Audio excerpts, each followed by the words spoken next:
다윗에 대한 이야기 중에서 가장 많이 알려져 있는 것들 중에 하나입니다. 주일학교 아이들에게는 골리앗을 물리치는 다윗, 소년 다윗의 모습이 가장 많이 소개되었다면 성인들과 또 어른들에게는 오늘 본문을 비롯한 사무엘하 11장, 12장 내용이 가장 많이 알려져 있고 또 설교되어지는 다윗에 관한 이야기일 것입니다. 집안에 식구들이 많으면 그 중에 한 사람은 꼭 사고를 치고 그래서 말썽을 피우고 다니는 그런 사람이 있어서 집안에서도 그 사람을 별로 좋아하지 않는 그런 사람이 있습니다. 영어로는 이제 그런 사람을 블랙십이다 이렇게 얘기하죠. 검은 양이다. 느낌이 오잖아요. 양은 다 흰색인데 검은색 양이에요. 그러면 이제 별로 안 좋다라는 것을 느낌이 옵니다. 제가 지금 이 이야기를 하는 것은 그런 사람이 있다라는 것을 이야기하자는 것보다는 이것을 이야기하려는 것입니다. 뭐냐면 다윗의 삶 속에서 다윗이 크고 작은 잘못들을 하였습니다. 그 중에 오늘 배경이 되는 사건은 정말로 다윗에게 벌어져서는 안 될 일이었습니다. 다윗의 인생을 망치는 사건, 또 다윗의 인생뿐만 아니라 다윗의 가문 또 아니면 이스라엘 전체를 위태롭게 만들었던 사건이기 때문에 그렇습니다. 우리는 물론 사무엘하 11장을 읽으면서 다윗이 어떤 죄를 지었는가 자세히 살펴보는 것도 의미가 있을 것입니다. 그런데 사건이 일어난 것보다도 중요한 것은 뭐냐면 그것을 어떻게 보아야 하는가 하는 해석의 문제가 중요하다는 것입니다. 사건이 쭉 일어나고 나서 오늘 본문에 기록되어 있기 때문에 이제 그것들을 통해서 해석을 보고 해설을 보면서 그 말씀을 깨달아 보자 하는 것입니다. 오늘 내용의 배경이 되는 사무엘하 11장에 다윗의 행동에 대해서 하나님은 한마디로 정리를 하셔서 말씀을 하십니다. 그것이 11장 27절에 나오는 말씀입니다. 다윗의 소위가 여호와 보시기에 악하였더라. 다윗이 사무엘하 11장에서 쭉 일을 하였는데 그 일을 한마디로 하나님이 뭐라고 하시냐면 다윗이 하는 행동이 소위가 여호와 보시기에 하나님 보시기에 악하였다 이렇게 한마디로 정리를 하고 있습니다. 그럼 다윗이 어떤 일을 하였기 때문에 이런 평가를 받고 있는가 하는 것입니다. 일단 다윗은 암몬 자손들과의 전쟁을 위해서 출정을 해야 될 때가 되었는데 웬일인지 그는 전쟁터에 나가지 않고 궁에 머물렀습니다. 그 나라에서 일을 처리할 일이 많이 있어서 그가 왕궁에 머물렀는가? 그러지 않은 것 같습니다. 왜냐하면 궁에 머물고 있던 어느 날 다윗은 저녁때가 되어서야 침상에서 일어났습니다. 그러니까 막 바쁘지 않은 것이죠. 시간이 많아서 늦게까지 낮잠을 자고 아마 이것은 이런 것이죠. 중동 지역에서 낮 시간이 너무 더우니까 어떻게 해요? 낮에 밖에 나가서 일하지 않고 쉬죠. 그것을 두고 하는 것이지만 그러나 성경이 표현하고자 하는 것은 뭐냐면 다윗이 게으름을 피우고 있다. 나태해졌다는 것을 보여주고 있습니다. 침상에서 일어나서 그는 왕궁 지붕 위에 거니를 다가 한 여인이 목욕하는 것을 보았습니다. 우연히 볼 수도 있죠. 그런데 다윗은 그녀가 누구인지를 확인하였습니다. 확인을 하고 돌아온 사람이 우리 아내 밧세바가 아니니까 이렇게 말을 합니다. 이 표현을 보면 적어도 다윗이 잘 아는 장수의 아내였다는 것입니다. 나중에 보면 다윗을 돕던 장군들에 대해서 쭉 이름을 하는데 우리아라는 이름이 나옵니다. 그러니까 우리아는 그냥 평범하게 다윗이 모를 만한 그런 병이 아니고 적어도 다윗이 잘 알 수 있는 그런 사람이었다는 것입니다. 그럼에도 불구하고 다윗은 우리아의 아내를 왕궁으로 데리고 오게 하고 동침을 하였습니다. 그리고 얼마 지나지 않아서 다윗에게 소식이 들려옵니다. 그녀가 잉태하였다는 소식이었습니다. 다윗은 자신이 얼마나 어리석은 죄를 지었는가 하는 것을 회개하는 것이 아니라 도리어 그것을 덮으려고 시도하였습니다. 그래서 암몬족 자손과 싸우고 있는 우리아를 전쟁터에서 자기에게로 불러들입니다. 그리고 한다는 이야기가 그겁니다. 집에 들어가서 발을 씻고 자라는 것입니다. 발을 씻고 자라, 이것은 부인과 동침하라 라는 것을 상징적으로 보여주는 것입니다. 자신의 죄를 덮기 위해서 그런 것이죠.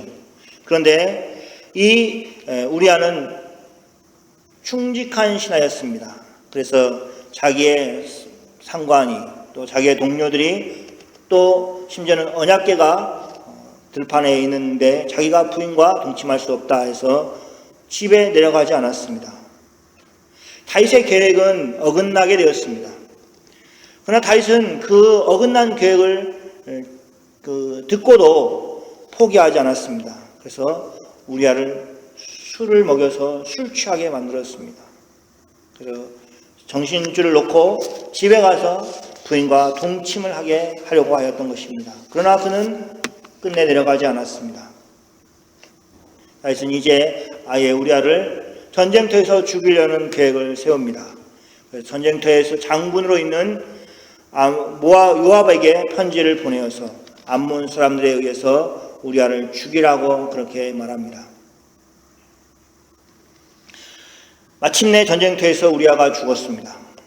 다윗의 뜻대로 된 것입니다. 죽은 우리아를 장사하고 나서 다윗은 우리아의 아내를 불러들여서 자기의 아내로 삼았습니다. 사람들이 생각할 때 이렇게 생각하였을 것입니다. 죽은 장수의 정말 불쌍한 아내를 다윗이 돌봐준다, 이렇게 생각했을 것입니다. 지금의 도덕적인 기준으로 생각하면 안 됩니다. 그러니까 정말로 과부라는 것은 아무런 힘도 없고 정말로 살아갈 수 있는 능력이라고는 하나도 없는 그런 사람인데 다윗이 그녀를 챙겨줬다라고 그렇게 보이도록 다윗이 의도하였던 것입니다. 다윗은 자신의 죄를 완벽하게 감쪽하게 숨기게 되었습니다. 정말 그렇습니까? 그러나 하나님은 그 모든 행동에 대해서 하나님 보시기에 다윗의 행동은 악하였다, 이렇게 판명을 하였습니다. 아이가 임신이 되었고 이제 마침내 아이가 태어났습니다. 그러면 시간이 꽤 지났지 않겠습니까? 10달이라는 시간이 필요하니까. 다윗은 자신의 죄를 회개하고 돌이키기보다는 점점점 자신의 죄에서 벗어났습니다. 아마 다윗은 자기가 무슨 잘못을 저질렀는가 하는 것도 잊어버리고 있었을 것입니다. 그렇게 회개하지 않는 다윗을 향해서 하나님께서 나단 선지자를 보내셨습니다. 나단 선지자가 와서 다윗에게 비유의 말을 전합니다. 목적은 한 가지인데 왜 비유로부터 시작하였을까? 아마 나단 선지자는 차마 처음부터 직접적으로 다윗에게 하나님 말씀을 전할 수 없었을 것입니다. 그것은 다윗이 그만큼 죄악에 깊이 들어가 있어서 만약 바르게 하나님 말씀을 전한다면 나단 선지자를 죽일 수도 있을 정도의 그런 죄에 깊이 빠져 있는 상태였다는 것을 보여주는 것입니다. 나단 선지자는 그래서 비유를 다윗 왕에게 말합니다. 비유를 다 들은 다윗은 크게 화를 내었습니다. 비유 속에 나오는 부자의 행동은 정말 악하였습니다. 어떤 행인을 집에 초대하고는 그를 대접하기 위해서 자신의 많은 양과 소들을 사용하지 않고 같은 성에 사는 가난한 사람의 정말로 자식같이 그렇게 아끼는, 딸처럼 아끼는 암양 새끼를 빼앗아다가 손님을 대접하였습니다. 만약 그 내용을 모르는 사람들은 어떻겠습니까? 다윗이 행인을 잘 대접한다고 칭찬을 하였을 것입니다. 그 부자를 칭찬하겠죠. 이야, 역시 돈이 있는 사람이 마음 씀씀이 더 크구나. 이렇게 정말로 여행을 하는 사람을 이렇게 크게 대접을 해주는구나. 이렇게 생각하지 않겠습니까? 그러나 실상을 아는 사람이라면 누구든지 화를 낼 것입니다. 그래서 다시 크게 노하였습니다. 분명 그 비유는 다윗의 마음을 움직였습니다. 악한 자를 심판해야 하는 자신의 위치, 즉 왕의 위치를 알게 된 것입니다. 솔로몬이 지혜를 구하죠. 그죠? 솔로몬이 지혜를 구할 때 그것은 무슨 지혜였습니까? 선악을 분별하는 지혜, 판결할 수 있는 지혜였습니다. 왕에게는 그것이 필요했던 것입니다. 많은 말들이 있는데, 많은 사람들이 이야기를 하는데 어떤 것이 하나님 안에서 참이고 거짓인가를 분별할 수 있는 능력이 있어야 하는 것이죠. 그리고 분별만 합니까? 힘이 없는 사람은 분별만 하죠. 그죠? 이 사람이 옳아. 이 사람이 틀렸어. 근데 어떻게 해요? 조용히 있죠. 왜냐하면 힘이 없기 때문에 그렇습니다. 그러나 왕은 힘이 있습니다. 그래서 선한 사람에게는 상을 주고 악한 사람은 어떻게 하겠어요? 심판을 하는 것이죠. 벌을 주고 심지어 죽이기까지 할 수도 있고 감옥에 넣을 수도 있는 것입니다. 그것이 하나님께서 다윗에게 주신 의무이자 권리였습니다. 다윗은 지금 그 권한을 사용할 수 있는 그 감각이 생겨난 것입니다. 그래서 이렇게 얘기하는 것이죠. 이 일을 행한 사람은 마땅히 죽을 자라. 실제로 죽어야 된다라고 하기보다는 그만큼 악하다라는 것을 보여주는 것입니다. 다른 사람의 양 한 마리를 빼앗았다고 해서 죽인다는 것은 너무 가혹한 일일 것입니다. 그러나 다윗의 마음 가운데 분노가 있는 것이죠. 어떻게 친딸처럼 키우는 정말 하나밖에 없는 암양 새끼를 빼앗아다가 그런 짓을 할 수 있느냐 하는 그것 때문에 그렇게 마땅히 죽을 것이다 이렇게 얘기하는 것입니다. 다윗의 비유 속에 부자에 대한 크게 분노하는 것은 그가 마치 하나님을 대신하여서 지금 심판하고 있다는 그 생각을 막 끌어올리기에 충분하였습니다. 정말로 다윗은 그 권한을 물려받은 것이죠. 하나님으로부터 심판할 수 있는 권한을 물려받은 것입니다. 그렇게 크게 화를 내고 있었을 때 나단 선지자가 다윗에게 말합니다. 당신이 그 사람이라. 어떻게 얘기했을까요? 소리를 팍 지르면서 얘기했을까요? 당신이 그 사람이다. 이렇게 얘기를 했을까요? 우리는 이게 좀 더 문장이 길지만 이것이 단 두 단어로 되어 있습니다. 그래서 아마 더 강력하게 이야기가 들어갔을 것입니다. 다윗을 향하여서 마치 KO 펀치를 날리는 것처럼 나단 선지자는 당신이 바로 그 사람이다 이렇게 이야기를 하였습니다. 선언을 한 거죠. 그러면서 나단 선지자는 계속해서 하나님 말씀을 이제부터 전하기 시작합니다. 첫 번째 말하는 내용은 이것입니다. 하나님이 얼마나 다윗을 높이셨는가 하는 것을 이야기하십니다. 하나님이 다윗을 왕으로 만들어 주셨습니다. 사울에게 속한 모든 것을 다 다윗에게 주셨습니다. 더 나아가서 만일 그것이 부족하였을 것 같으면 내가 내게 이것저것을 더하여 주었으리라. 저는 이 말씀이 참 가슴에 아픕니다. 또 은혜가 되는 말씀입니다. 만약 부족할 것 같으면은 내가 이것저것을 너에게 더 주어서 너로 풍족하게 하였을 것이다. 이 말은 이것이죠. 뭔가 부족해서 짓는 죄, 그것은 용서받을 수 있는 것이 아니라는 것입니다. 우리가 생계형 범죄가 있지 않습니까? 어떤 사람이 담을 넘었습니다.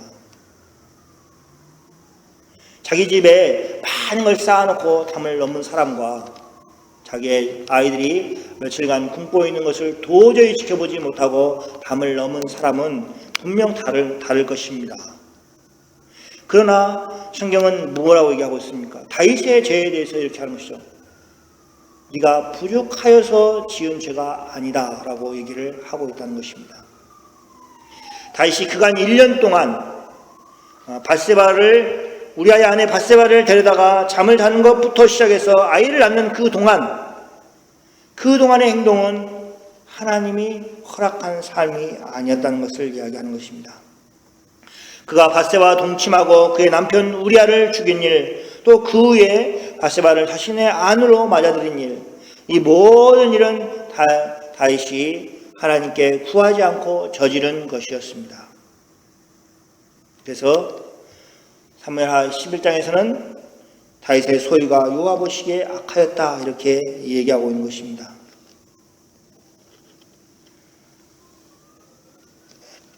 하나님의 이름이 나오는 것이 이 전체 사무엘하 11장에서 딱 한 번 나오는데 바로 그분 다윗의 소유가 여호와 보시기에 악하였다 하는 것으로 나오고 있습니다.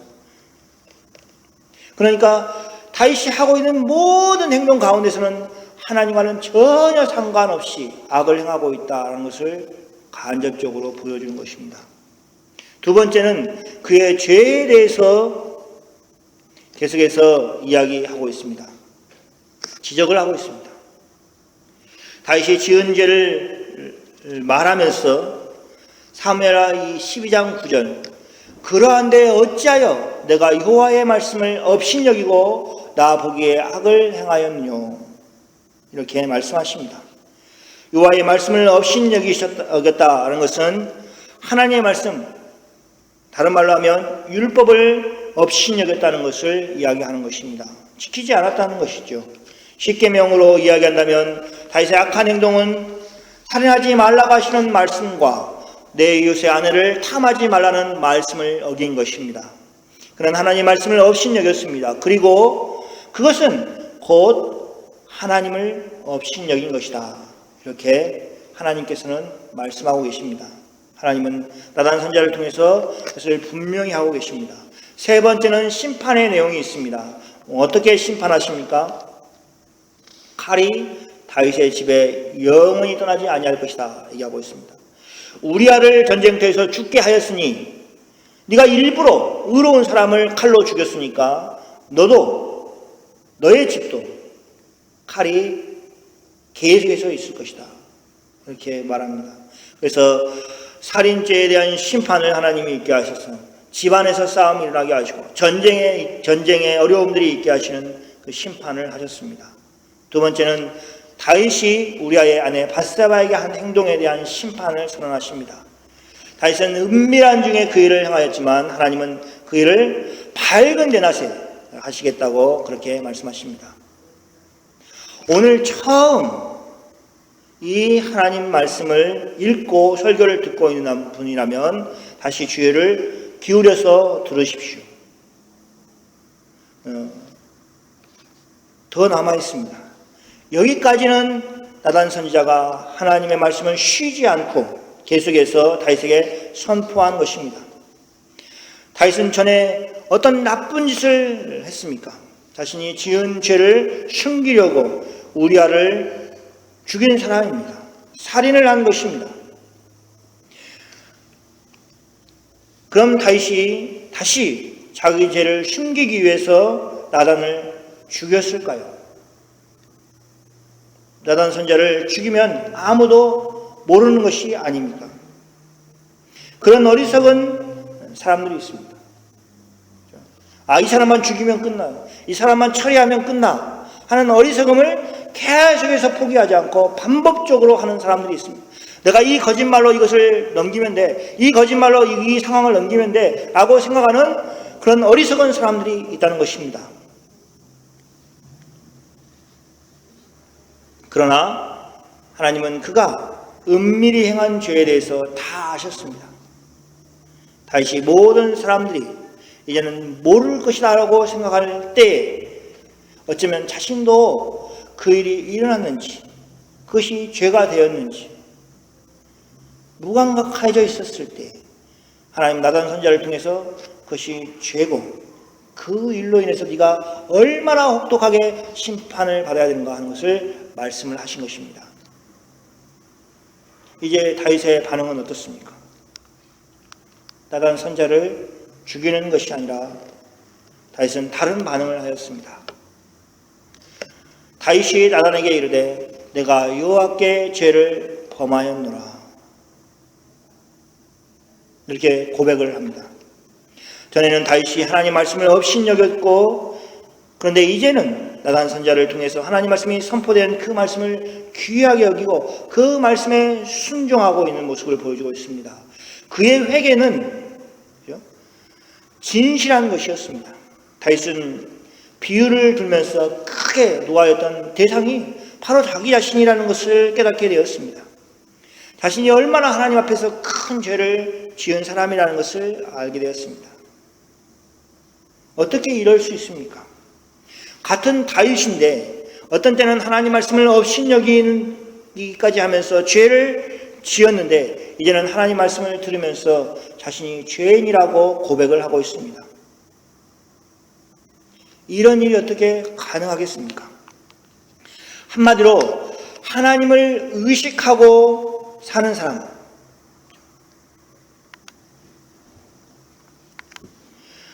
하나님을 의식하고 살 때 하나님 말씀을 업신여긴 것이 죄가 된다는 것을 깨닫게 됩니다.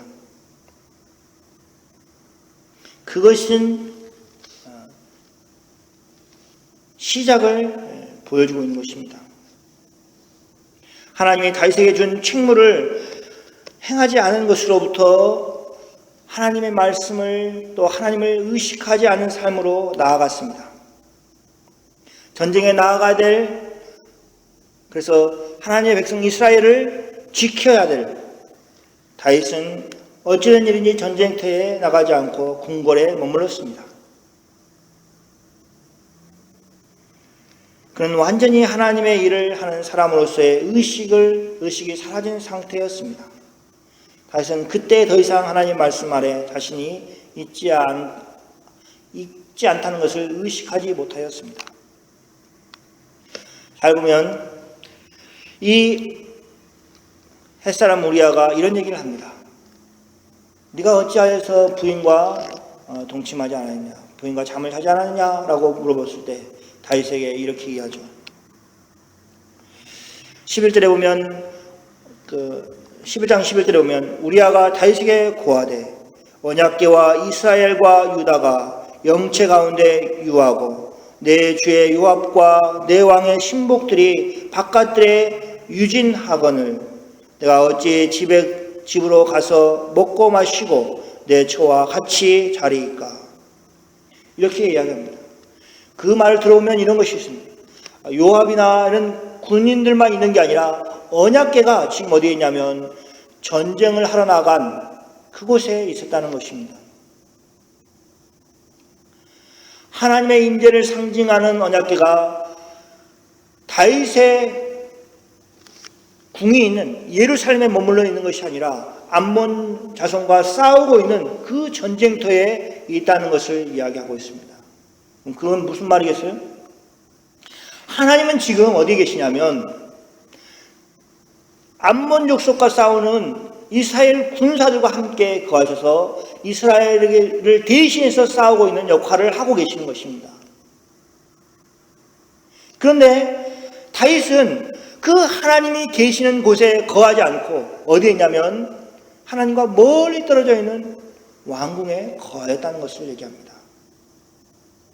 이것이 다윗이 잘못한 것이죠. 예루살렘 성 안에 전에 다윗이 언약궤를 가지고 와서 성막을 지어놨습니다. 그러나 언약궤가 없는 성막은 아무 의미가 없는 것이죠. 왜냐하면 하나님의 임재를 상징하는 언약궤가 없기 때문에 그런 것이죠. 그럼 어떻게 되겠습니까? 예배를 드리는 것이 이루어지지 않겠죠. 어디에서 예배를 드리겠습니까? 하나님의 언약궤가 있는 곳에서 예배가 드려지겠죠. 너무 당연한 거 아닙니까? 다윗은 점점 하나님으로부터 멀어지고 하나님을 예배함으로부터 멀어져 있었던 것입니다. 왜요? 전쟁터에 하나님의 언약궤가 있고 다윗은 평안한 왕궁에 거하였기 때문에 그랬던 것입니다. 점점 하나님을 의식하지 않는 삶으로 나아갈 수밖에 없는 환경 가운데 자기 자신을 두었던 것입니다. 한 가지 더 생각할 것이 있습니다. 그것은 다윗의 신하들입니다. 다윗이 악한 일을 하고 있는데도 그 일에 아무도 항의하지 않고 있습니다. 다윗 밧세바를 왕궁으로 데려온 사람이나 특히 우리아를 죽게 하는 데 일조하였던 요압을 보면 그렇습니다. 한번 생각해 주십시오. 다윗에게 받은 편지 안에 우리아를 전쟁터에서 죽게 하라고 하는 그 편지를 받고 요압은 어떻게 하였습니까? 다윗 왕이 지금 잘못하고 있다라고 생각하고 그 일을 막아선 것이 아니라 다윗이 원하는 대로 그렇게 우리아를 죽게 하였습니다. 다윗이 시키는 대로 우리아를 적진 깊숙이 보내어서 죽게 하고는 다윗을 기쁘게 하는 편지를 써서 보내었습니다. 다윗의 불의에 그냥 함께 동참하고 오히려 아주 협조적으로 그 일을 이뤄가는 모습을 보여주고 있습니다. 자신의 부하들을 그렇게 의미 없는, 아니 불의하게 죽게 내버려 둔 것입니다. 그러나 성경은 그렇게 다윗을 협조하였던 사람들의 죄에 대해서 묻지 않고 있습니다. 왜냐하면 다윗의 죄가 그만큼 엄중하고 크기 때문에 다른 사람의 죄를 묻지 않은 것입니다. 그럼 다윗은 죽어야 하는 것이 아닐까요? 죽어야죠. 살인죄를 지었고 또 남의 아내를 취한 죄가 있기 때문이었습니다. 사울 왕의 예를 보더라도 다윗은 하나님으로부터 버림을 받아야 마땅합니다. 사울이 하나님을 업신여김으로 하나님께서 그를 버렸습니다. 그래서 사무엘 선지자가 정확하게 그렇게 얘기하죠. 사울 당신이 하나님을 버렸으므로 하나님이 당신을 버렸습니다. 이렇게 얘기를 합니다. 그런데 이제 다윗에게도 동일하게 하나님의 말씀을 업신여기고 하나님을 업신여겼다면, 그런 죄를 범하였다면 하나님이 그를 심판하시고 그를 버리시는 것이 마땅합니다. 그런데 결과는 어떻습니까? 다윗이 회개를 하고 나서 하나님은 나단 선지자를 통해서 이렇게 말씀하십니다.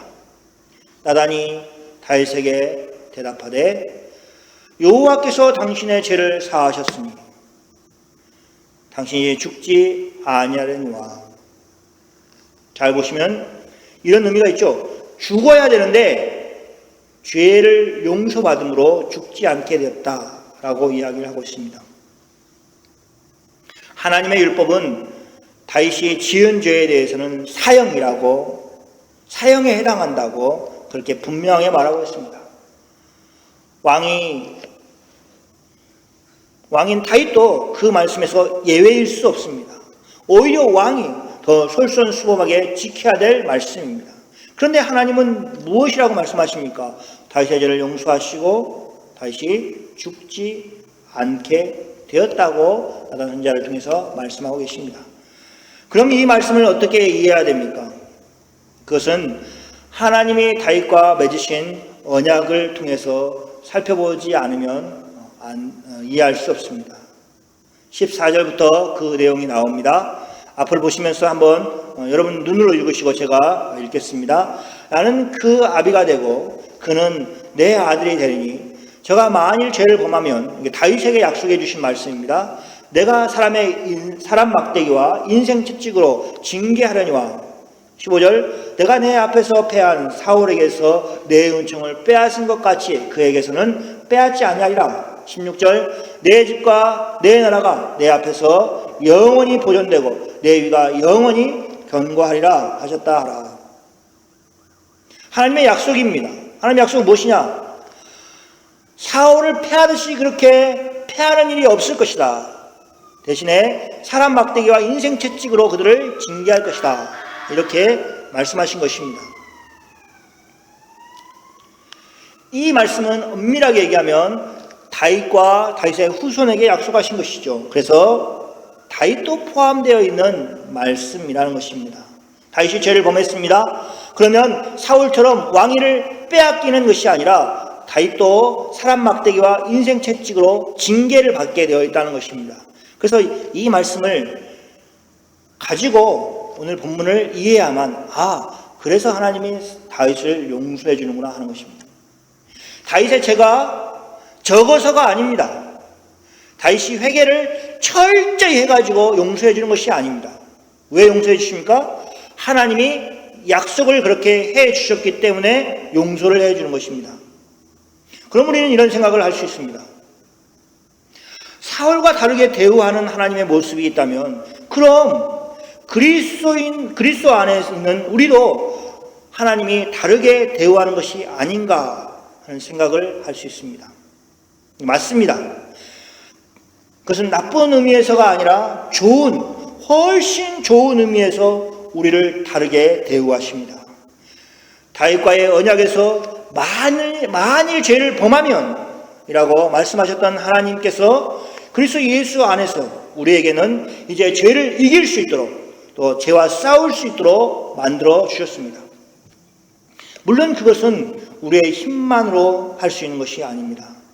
우리의 어떤 것보다도 오히려 예수님이 이루신 공력에 의해서 그렇게 되어지는 것입니다. 바로 십자가에서 죄를 범하게 하는 사단의 권세를 완전히 꺾으셨습니다. 그래서 이제는 예수 안에 있는 모든 성도들이 그리스도께서 승리하신 그 승리의 결과를 가지고 살도록 하셨습니다. 사도 바울은 그것을 이렇게 얘기하죠.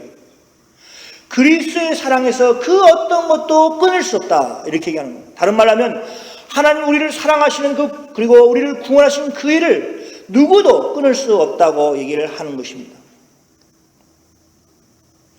예수님은 자신의 승리의 결과를 성령을 통해서 성도들에게 공급해 주고 계십니다. 우리가 살고 있는 신약의 시대가 바로 이런 것입니다. 제가 뉴질랜드에 처음 왔을 때 국제운전면허증을 가지고 한국에서 만들어 가지고 왔습니다. 근데 그게 1년짜리입니다. 그래서 1년이 거의 잘 될 때면, 그 당시 때는 어떻게 했냐, 면허증을 여기서 면허를 따야 했습니다. 제 친구가 쉽다고 얘기하더라고요. 그래서 필기시험 합격하고 실기시험 하는데 떨어졌습니다. 제가 1년 동안 뉴질랜드에서 거의 1년 동안 운전을 했는데 떨어졌습니다.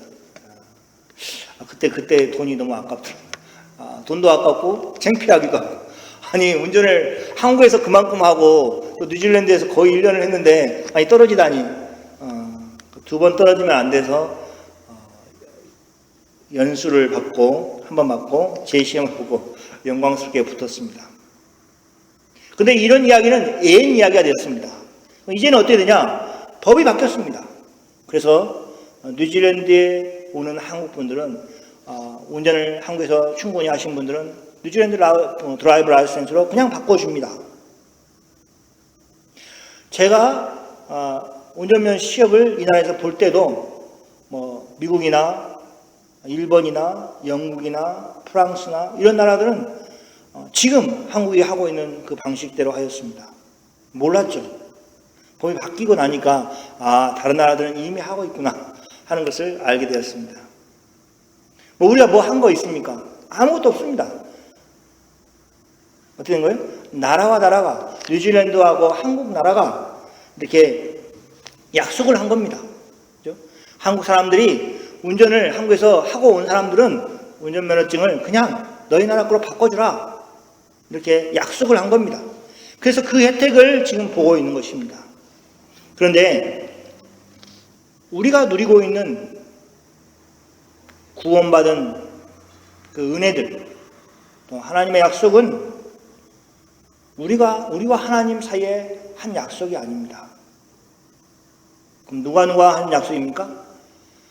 하나님의 아들 예수님과 아버지이신 하나님이 약속한 것입니다. 하나님끼리 약속을 하셔서 어떻게 했냐? 십자가에서 우리를 위하여서 예수님이 죽으시면서 이렇게 하십니다. 하나님 아버지, 저를 믿는 사람들의 죄를 제가 다 지고 죽습니다. 이제는 저 사람들의 죄를 묻지 마십시오. 이렇게 하시면서 죽으셨습니다. 그래서 하나님과 예수님 사이에 약속을 맺은 것입니다. 그래서 예수님을 믿는 사람들은 죄인이면서 동시에 죄인이 아닌 것입니다. 우리가 무엇을 해서 죄인이 아닌 것이 아니라 예수님이 대신 우리의 죄를 다 지고 죽으셨기 때문에 이제 더 이상 우리는 죄인으로서 심판을 받는 위치에 놓이지 않게 되었다는 것입니다. 하나님께서 많은 은혜를 다윗에게 주셨습니다. 그렇게 많은 은혜를 받은 다윗마저도 하나님을 의식하지 않고 하나님을 상징하는 언약궤가 있는 곳에 나아가서 하나님이 맡기신 그 의무를 다하지 않는 때 급속도로 죄의 웅덩이에 빠져들게 되었습니다. 죄는 또 다른 죄를 불렀습니다. 죄가 점점 더 커졌습니다. 그것을 멈추게 하는 것은 오직 하나님의 말씀밖에 없었습니다. 하나님은 하나님 말씀을 대신 전할 나단 선지자를 통해서 자신의 말을 전하셨습니다. 하나님이 직접 다윗에게 말씀하실 수도 있었을 것인데 그럼 왜 선지자를 사용하였을까? 그때는 성경이 완성되기 전이었습니다. 하나님은 하나님의 말씀을 전하는 전달자인 선지자들을 통해서 그렇게 말씀하셨습니다. 물론 하나님은 직접 말씀하실 수도 있습니다. 그러나 하나님은 하나님의 사역자들을 통해서 하나님의 말씀을 다윗에게 전하셨습니다. 말씀의 인격성을 보여주는 것입니다. 다윗은 나단 선지자를 통해서 말씀하시는 하나님의 말씀을 듣고 회개를 하였습니다. 하나님을 의식할 때 다윗은 하나님께 회개하고 돌아설 수가 있었습니다. 우리는 어떻습니까? 죄를 죄로 여기지 않는 사람들이 살고 있는 세상 가운데 있습니다. 그런 사람들의 마음은 이미 양심이 굳어져서 자기가 죄를 범하고 있는데도 불구하고 그것이 죄라고 생각하지 않고 살아가는 시대를 살고 있습니다. 고개를 숙이고 눈물을 흘려야 되는데도 불구하고 고개를 들고 빙긋 웃으면서 자기는 마치 아무런 죄가를 짓지 않았다고 하는 그런 의기양양한 모습을 우리는 TV 화면에서 많이 볼 수 있습니다. 하나님의 말씀이 너는 죄인이다. 그래서 죽을 수밖에 없는 존재다. 라고 선한 그 말씀을 업신여긴다면 그 사람의 삶은 불행으로 끝날 것입니다. 하지만 하나님의 이 엄중하신 말씀을 귀를 기울이고 회개하고 하나님께로 돌아온다면 그에게는 복된 소식이 될 것입니다. 그리스도 안에서 죄를 용서하시고 구원하신 하나님의 놀라우신 계획이 그에게 있기 때문에 그렇습니다. 우리는 그리스도 안에서 새로운 시대를 살고 있습니다. 영광의 시대입니다. 우리는 그 은혜의 나라에서 살아야 합니다. 그렇게 할 수 있겠습니까? 그러면 아멘하고 끝내야 됩니다. 끝내려고 합니다. 다시 한번 우리는 그 은혜의 나라에 살아야 합니다.